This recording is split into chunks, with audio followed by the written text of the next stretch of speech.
ជំរាបសួរពុកម៉ែបងប្អូនថ្ងៃនេះនាងខ្ញុំមានត្រីពោមួយក្បាលចំណែកត្រីពោនេះដែរនាងខ្ញុំនឹងយកវាមកខគ្រឿងអញ្ចឹងដំបូងយើងត្រូវលាងត្រីពោឲ្យស្អាតជាមុនសិនបន្ទាប់ពីយើងលាងត្រីពោស្អាតហើយយើងត្រូវកាត់ត្រីពោនោះជាកង់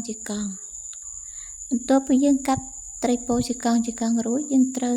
យកគ្រឿងមកបុកជាមុនសិនចំពោះគ្រឿងបុកមានដូចជារំដេងស្លឹកគ្រៃរមៀតស្លឹកក្រូចសើចបន្ទាប់ពីយើងបុកគ្រឿងម៉ត់ល្អហើយបងប្អូនត្រូវការយក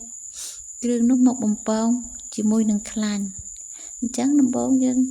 ដាក់ខ្លាញ់ឲ្យក្តៅបងប្អូនចាក់គ្រឿងដែលយើងបុករួចចូលបន្ទាប់ពីយើងចាក់គ្រឿងដែលយើងបុកចូលបងប្អូនត្រូវការរំលីងគ្រឿងឲ្យឡើងក្លិនឈ្ងុយជាមុនសិនបន្ទាប់ពីបងប្អូនឃើញថាគ្រឿងដែលយើងបុកនោះឡើងក្លិនឈ្ងុយល្អហើយបងប្អូនត្រូវចាក់ត្រីពោចូលចំពោះគ្រឿងដែលត្រូវបន្ថែម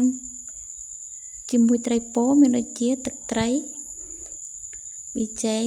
ស្ករអំបិល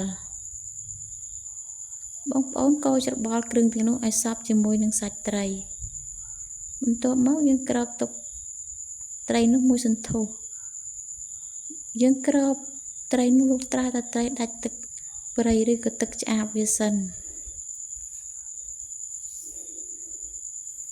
បន្ទាប់ពីបងប្អូនឃើញថាត្រីដាច់ទឹកហើយយើងចាក់ទឹកជាចូលអញ្ចឹង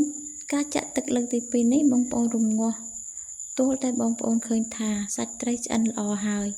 បន្ទាប់មកបងប្អូនភ្លក់មើលតាមចំណង់ចំណូលចិត្តបន្ទាប់ពីបងប្អូនភ្លក់បងប្អូនគិតថាឆ្ងាញ់ហើយជាការស្រេចអរគុណ